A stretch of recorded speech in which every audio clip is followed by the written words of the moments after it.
नमस्कार, आप देख रहे हैं हरियाणा न्यूज और आपके साथ मैं अनु चौधरी। और वक्त हो चला है सुपरफास्ट 100 का। अफगानिस्तान ने अमेरिका के 19 साल से अधिक समय की मौजूदगी का अंत हो गया है। अमेरिका सेना के अंतिम 3 विमानों ने भी सोमवार देर रात काबुल एयरपोर्ट से उड़ान भरी।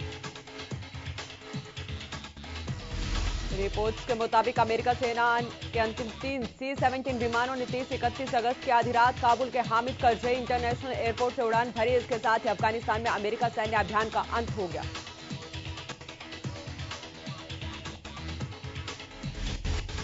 काबुल से अमेरिका सैनिकों को निकलने के बाद तालिबानियों ने हवा में गोलियां दागकर जीत का जश्न मनाया। गौरतलब है कि अमेरिका राष्ट्रपति ने पहले सितंबर फिर 31 अगस्त तक अपनी सेना अफगानिस्तान से वापस बुला लेने का ऐलान किया था।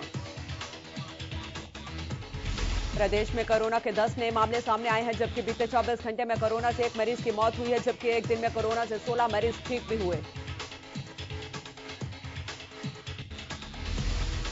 गुरुग्राम में 24 घंटे में 5 नए मामले मिले हैं। करनाल और सिरसा में भी एक नया केस मिला है। वहीं प्रदेश के 17 जिलों में कोई नया मामला सामने नहीं आया।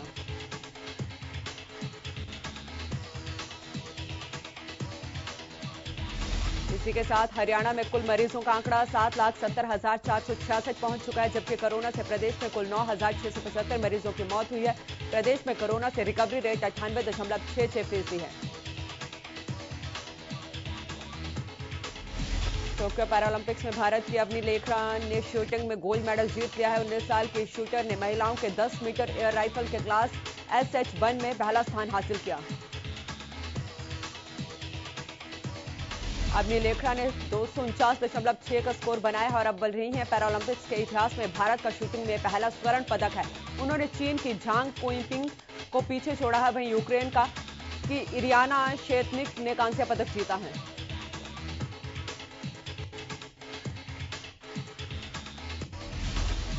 शूटिंग में गोल्ड मेडल जीतने पर प्रधानमंत्री मोदी ने अवनी लेखरा को बधाई दी है। पीएम ने ट्वीट करते हुए लिखा, अभूतपूर्व प्रदर्शन अवनी लेखरा, आपकी मेहनत, स्वभाव और शूटिंग के प्रति जुनून के कारण यह संभव हुआ है।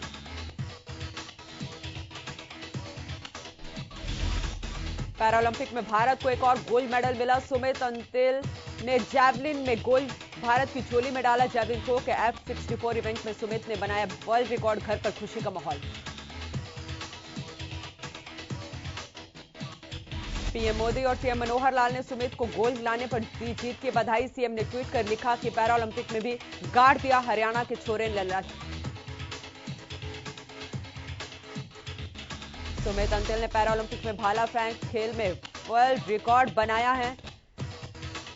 हरियाणा वासियों के साथ साथ पूरे हिंदुस्तान का दिल जीत लिया है।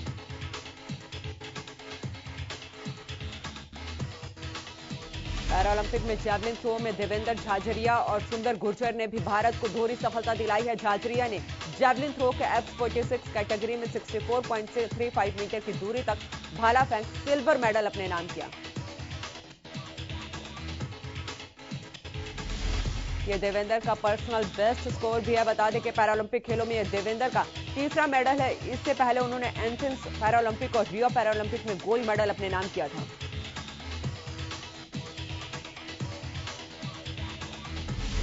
वहीं सुंदर गुर्जर ने इसी कैटेगरी में 64.01 की दूरी तक भाला फेंक ब्रॉन्ज मेडल अपने नाम किया है। सुंदर सिंह गुर्जर ने 64.01 मीटर भाला फेंका, जो उनका इस सत्र का सर्वश्रेष्ठ प्रदर्शन है।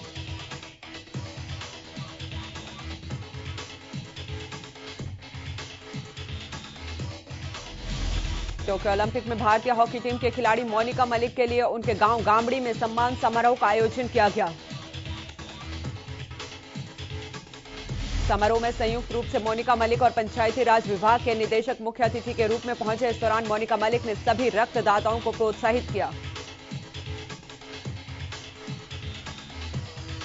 मोनिका ने कहा कि युवा लड़के और लड़कियों को खेलों में रुचि रखनी चाहिए। साथ ही उन्होंने अपने गांव गामड़ी में भी स्टेडियम बनाने की मांग की है। फिरोजपुर से अगरतला के लिए नई ट्रेन शुरू हो गई। सिरसा के रेलवे स्टेशन पर पहुंचने पर ट्रेन और ड्राइवर का स्वागत किया गया।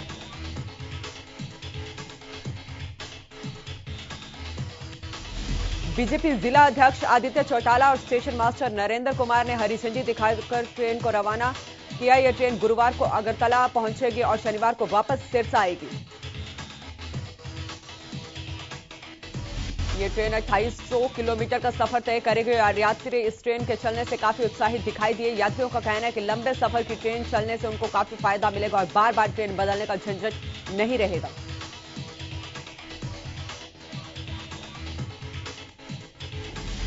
सिरसा में हिसार रोड स्थित निशुराज रिजॉर्ट में भागवत कथा कराई गई, जिसमें श्री बाबा तारा जी कुटिया के मुख्य सेवक गोविंद कांडा और नगर परिषद के चेयरमैन रीना सेठी पहुंचे। इसी दौरान कथा में भक्तों की भीड़ उमड़ी। कथा में बच्चों का सुंदर रूप भी देखने को मिला। बच्चे बाल कान्हा बनकर पहुंचे और सभी का मन मोह लिया। वहीं कथा में गोविंद कांडा ने कहना कि आगे शीश नवाकर खुशहाली की प्रार्थना की।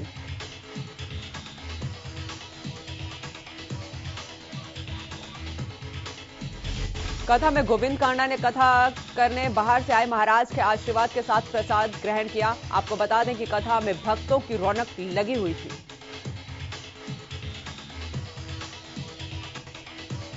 सिरसा के गांव धिंतानिया के श्री गिरधर गोपाल गौशाला में गौ कथा और संपूर्ण नरसी कथा का आयोजन किया गया। इसमें मुख्य अतिथि के रूप में श्री बाबा तारा जी कुटिया के मुख्य सेवक गोविंद कांडा ने शिरकत की। इस मौके पर गोविंद कांडा ने कहा कि गाय हमारी संस्कृति और संस्कारों का आधार है। हमें सामूहिक प्रयास से धर्म, संस्कृति और गाय की रक्षा करनी चाहिए। जो धर्म की रक्षा करता है, धर्म उसकी रक्षा करता है।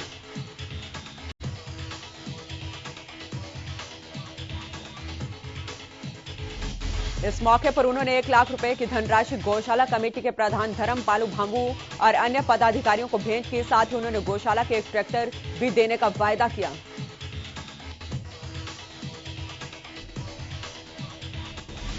पंडित भेखाराम शर्मा ने कहा कि सिरसा से विधायक गोपाल और उनके भाई गोविंद कांडा गाय और जनता की सेवा में दिन रात लगे रहते हैं। यही वजह कि दोनों भाई लोगों के दिलों पर राज करते हैं।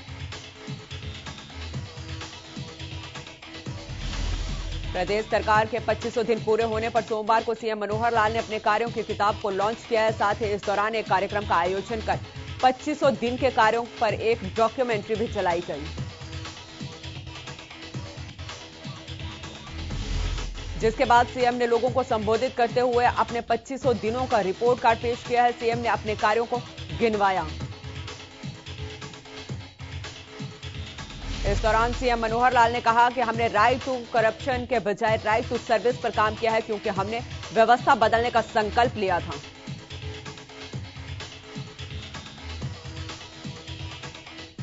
प्रदेश सरकार के 2500 दिन पूरे होने पर पूर्व मंत्री करण सिंह दलाल ने प्रदेश सरकार पर निशाना साधा है। करण सिंह दलाल ने कहा, 2500 दिन में कोई ऐसी उपलब्धियां नहीं है जिसे जनता के सामने बीजेपी सरकार पेश कर सके। करण सिंह दलाल ने कहा कि बीजेपी ने केवल देश और प्रदेश में जातियों और धर्मों में नफरत फैलाने का काम किया है। उन्होंने कहा, प्रदेश में बीजेपी सरकार की नाकामी के चलते आज लोग परेशान हैं।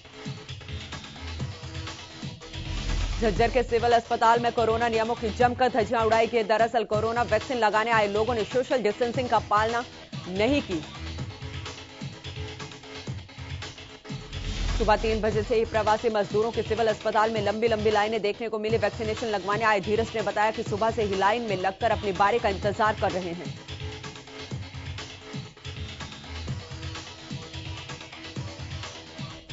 धीरज ने बताया कि वो कल भी वैक्सीन लेने के लिए यहां आए थे, लेकिन वैक्सीन खत्म होने की वजह से उन्हें लौटना पड़ा। आधा किलोमीटर लंबी लाइन लगने से वैक्सीन लगाने वालों की परेशानियों का सामना करना पड़ रहा है। गांव विधानसभा क्षेत्र से बीजेपी विधायक राजेश नागर के तिलपत गांव पहुंचने पर जोरदार स्वागत किया गया। इस दौरान तिलपत गांव के सूरदास कॉलोनी में विधायक राजेश नागर ने खुला दरबार लगाया।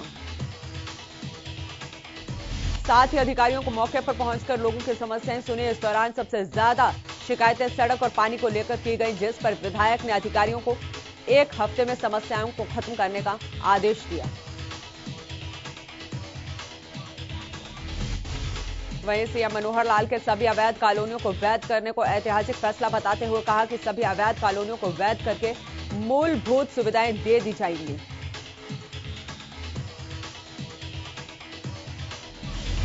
परिवहन मंत्री मूलचंद शर्मा ने करनाल में किसानों पर लाठीचार्ज पर कहा कि फावड़ा लेकर पुलिस अधिकारियों पर मारने के लिए चढ़ना कहां का विरोध प्रदर्शन है। उन्होंने कहा कि किसान कभी जवानों पर हमला नहीं करते। किसानों को बदनाम करने के लिए यह किया जा रहा है। उन्होंने कहा कि मनोहर सरकार ने किसानों के लिए जितने काम किए हैं उतने किसी पिछली सरकार ने नहीं किए। करनाल में किसानों पर किए गए लाठीचार्ज को लेकर ड्यूटी मजिस्ट्रेट आयुष सिन्हा की बर्खास्तगी की मांग को लेकर राज्यपाल के नाम डीएफएससी को ज्ञापन सौंपा गया। हरियाणा किसान मंच के प्रदेश अध्यक्ष ने बताया कि 28 अगस्त को बस्ताड़ा टोल प्लाजा पर किसानों पर बर्बरतापूर्वक लाठीचार्ज की मंच निंदा करता है। हमने सत्ताधारी गठबंधन के नेताओं के सामाजिक बहिष्कार का आह्वान किया हुआ है। इसके तहत शांतिपूर्ण तरीके से काले झंडे दिखाने के कार्यक्रम होते रहे हैं। 28 अगस्त को बस्ताड़ा टोल प्लाजा पर पुलिस ने जो भीषण लाठीचार्ज किया है वो कोई साधारण पुलिस कार्रवाई नहीं करती है। बिना किसी हिंसक उकसावे के बर्बरतापूर्वक ढंग से इतने लोगों को गंभीर चोटें मारे जाने के पीछे जो सोची समझी साजिश थी वो ड्यूटी मजिस्ट्रेट आयुष सिन्हा की थी, जिनका वीडियो के वायरल होने से सब सामने आ चुका है। पिछले 9 महीने से धरनारत किसानों का गुस्सा तब और बढ़ गया जब उन पर करनाल के बस्ताड़ा टोल प्लाजा पर पुलिस द्वारा लाठीचार्ज किया गया। पूरे प्रदेश और देश में किसान इस बात पर आक्रोशित हैं।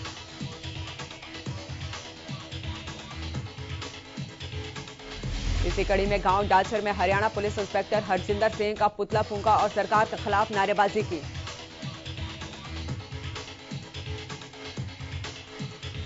अगुवाई कर रहे युवा किसान नेता मलकीत सिंह ने कहा कि बस्ताड़ा टोल प्लाजा पर जिस तरीके से किसानों पर लाठीचार्ज किया गया है उसकी हम कड़े शब्दों में निंदा करते हैं।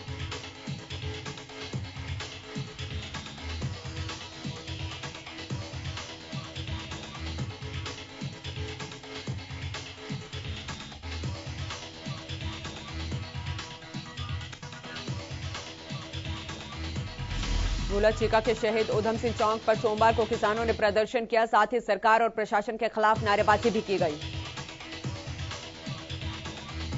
इस दौरान किसानों ने कैंडल मार्च निकालकर लाठीचार्ज में जान गंवाने वाले किसानों को श्रद्धांजलि दी और करनाल के एसडीएम पर कार्रवाई न होने पर रोष व्यक्त किया। साथ ही आंदोलन को तेज करने की चेतावनी दी।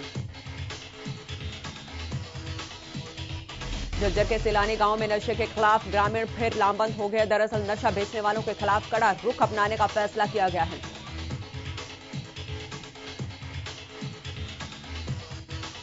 19 अगस्त को हो चुके पंचायत में ग्रामीणों ने ग्राम स्तर पर चेतावनी देकर स्मैक बेचने वालों को कहा था कि अगर स्मैक बेचना नहीं छोड़ा तो प्रशासन की ओर से कार्रवाई की जाएगी। लेकिन स्मैक बेचने वालों के निर्देश न मानने पर दोबारा गांव में पंचायत हुई है। जिला परिषद योगेश के मुताबिक गांव में ये दूसरी पंचायत है जिसमें नशा बेचने वालों के खिलाफ सख्त कार्रवाई का फैसला लिया गया है। फतेहाबाद के गांव दहमान के पास पुलिस ने बाइक सवार नशा तस्करों को गिरफ्तार कर उनके कब्जे से 75 ग्राम हेरोइन बरामद की है। पकड़े गए आरोपी की पहचान सुरेंद्र निवासी गांव दहमान के तौर पर हुई है। पुलिस की एंटी नार्कोटिक्स टीम कल देर बेजलपुर रोड पर गश्त कर रही थी। इसी दौरान बाइक सवार को रुकवाकर उसकी तलाशी ली गई तो उसके बाद उस बाइक सवार से 75 ग्राम हेरोइन बरामद हुई।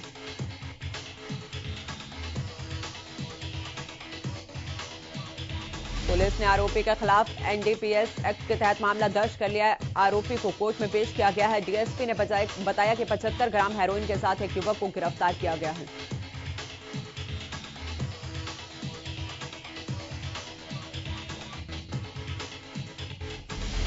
नशीले पदार्थों की तस्करी करने वालों पर पुलिस ने शिकंजा कसते हुए अफीम तस्करी करने के आरोप में एक व्यक्ति को गिरफ्तार किया है। आरोपी के कब्जे से 540 ग्राम अफीम बरामद की गई।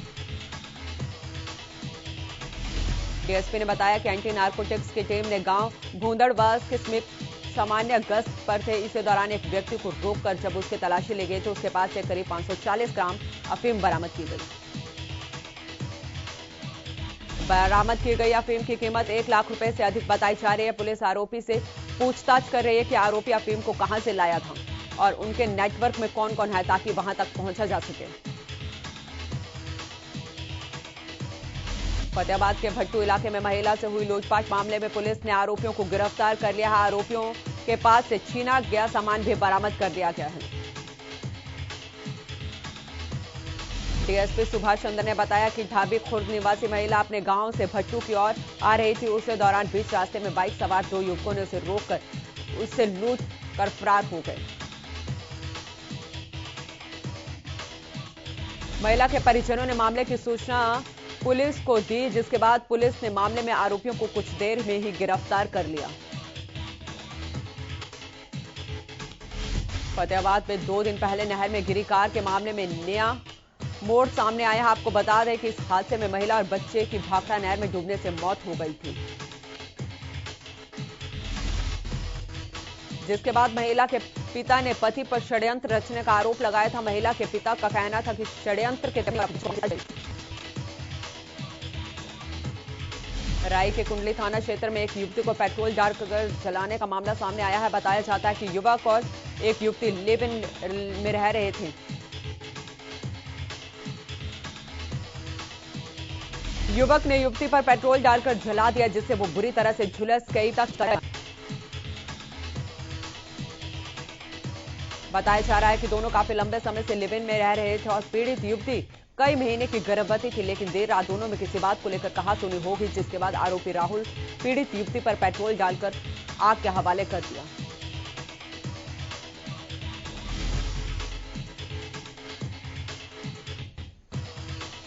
कुरुक्षेत्र के चरनाथाल रोड पर सुनार की दुकान में चोरों ने पीछे से दीवार को तोड़कर चोरी की वारदात को अंजाम दिया है। इस दौरान चोरों ने कटर से लॉकर को तोड़ा।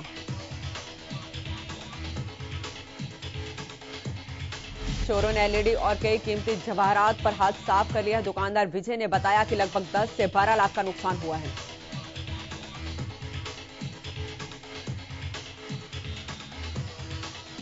सिरसा के डिंग के नजदीक रविवार देर रात्रि एक सड़क हादसे में एक युवक की मौत हो गई और 5 लोग घायल हो गए। मृतक की पहचान अभी नहीं हुई है।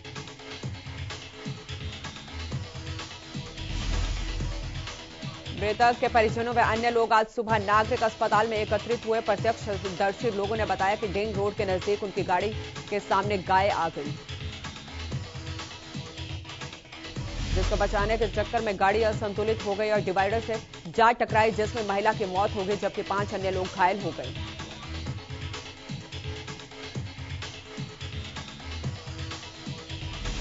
करनाल में किसानों पर हुए लाठीचार्ज के विरोध में सिरसा में भारतीय किसान एकता ने विरोध मार्च निकाला। किसानों ने बाल भवन में बाबा भूमन शाह चौक तक रोष मार्च निकालकर विरोध जताया। इस दौरान किसानों ने सरकार के खिलाफ जमकर नारेबाजी की।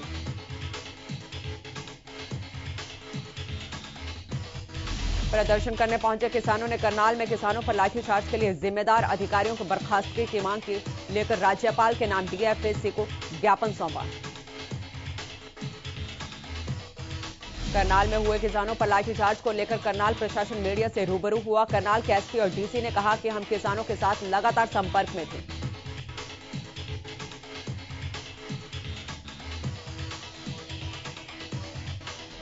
बातचीत हो रही थी, लेकिन बाद में उनकी तरफ से हाईवे जाम कर दिया गया। रूट डाइवर्जन उस वक्त हुआ नहीं था। ऐसे में हमारी तरफ से मिनिमम बल प्रयोग किया गया। एसपी ने कहा कि पुलिस पर भी पत्थर बरसाए गए हैं, जिसमें हमारे 13 पुलिसकर्मी जख्मी हो गए हैं। वहीं एसडीएम के वीडियो वायरल होने पर करनाल के उपायुक्त ने कहा कि मैं उनके शब्दों पर खेद व्यक्त करता हूं। बहादुरगढ़ में अपने सपनों का आशियाना पाने के लिए लोगों को कंपनी के चक्कर काटने पड़ रहे हैं। लोगों ने अपना आशियाना बनवाने के लिए इस कंपनी में पैसे जमा करवाए थे, लेकिन अभी तक लोगों को उनका आशियाना नहीं मिला।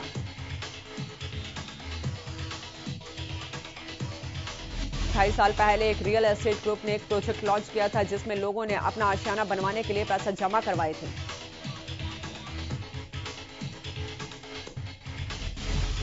लेकिन अभी तक लोगों के आशियाना बनाने के लिए एक भी ईंट नहीं लगाई गई है, जिसके कारण लोगों में काफी रोष देखने को मिला। लोगों ने कंपनी कार्यालय के बाहर प्रदर्शन कर दिया और कंपनी के खिलाफ कोर्ट में जाने की बात कही।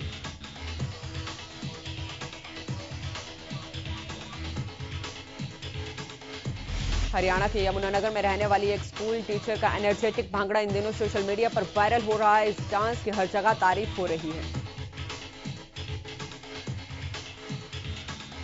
अपने भांजे के साथ शादी समारोह में स्टेज पर भांगड़ा करती 45 साल की मोनिका शर्मा पेशे से टीचर है, जिनका 19 सेकंड का क्लिप इंस्टाग्राम पर 1 लाख व्यूज पार कर चुका है।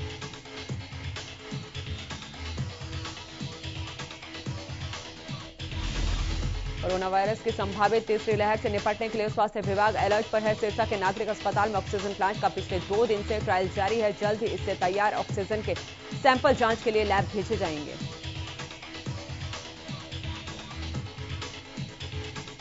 कैथल में स्वास्थ्य विभाग के आला अधिकारी कोरोना नियमों की अवहेलना करते नजर आए हैं। कैथल के पीएमओ शैलेंद्र शैली एक निजी कार्यक्रम में बगैर मास्क के दिखाई दिए।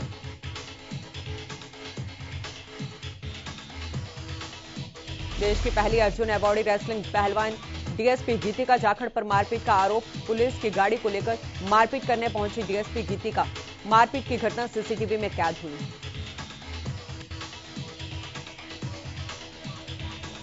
हरियाणा सरकार की सूक्ष्म सिंचाई योजना को धरातल पर लागू करने के लिए अधिकारी किसानों से मिलकर दे रहे हैं जानकारी।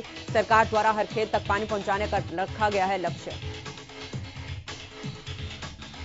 लोहारू हलके के 6 गांवों में मिकाड़ा के मुख्य अभियंता बीएस नारा द्वारा किसानों के साथ सेमिनार कर सूक्ष्म सिंचाई योजना के बारे में विस्तार से जानकारी दी गई।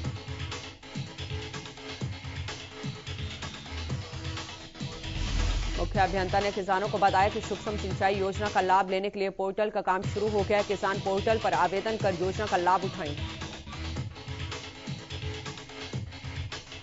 उन्होंने बताया कि जल्दी ही लोहारों में किसानों को जागरूक करने के लिए विभाग द्वारा आईटी सेमिनार लगाया जाएगा, जिसमें भिवानी, चरखी दादरी, फतेहाबाद, हिसार और सिरसा जिले के किसानों को शामिल किया जाएगा और माइक्रो इरिगेशन के बारे में विस्तार से जानकारी दी जाएगी। पलवल रसूलपुर रोड स्थित रेलवे फाटक के ऊपर बन रहे फ्लाईओवर के निर्माण कार्य के चलते स्कूली छात्रों को परेशानियों का सामना करना पड़ रहा है।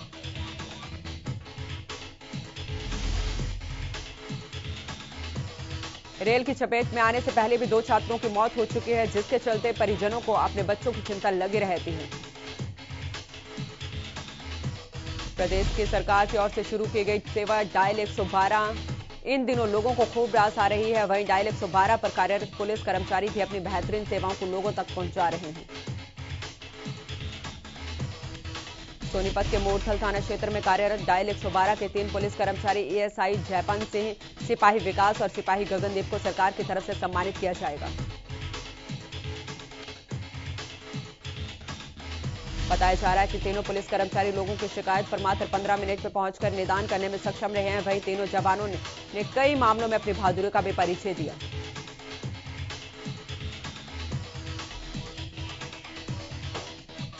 नगर निगम में काम करने वाले ठेका कर्मचारियों के पीएफ में गड़बड़ झाला सामने आया। आपको बता दें, 1.5 साल से कर्मचारी अपने पीएफ के पैसे के लिए चक्कर काट रहे हैं,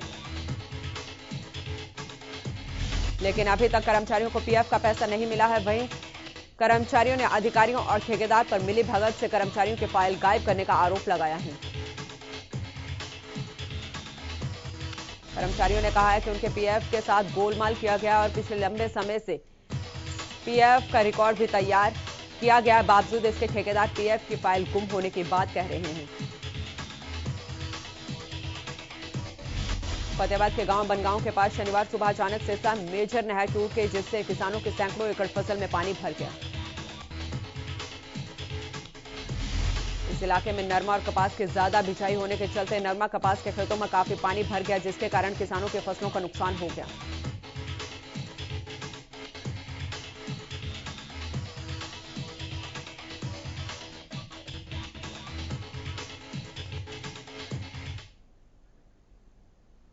फिलहाल के लिए इस बुलेटिन में इतना ही। आप देखते रहें हरियाणा न्यूज।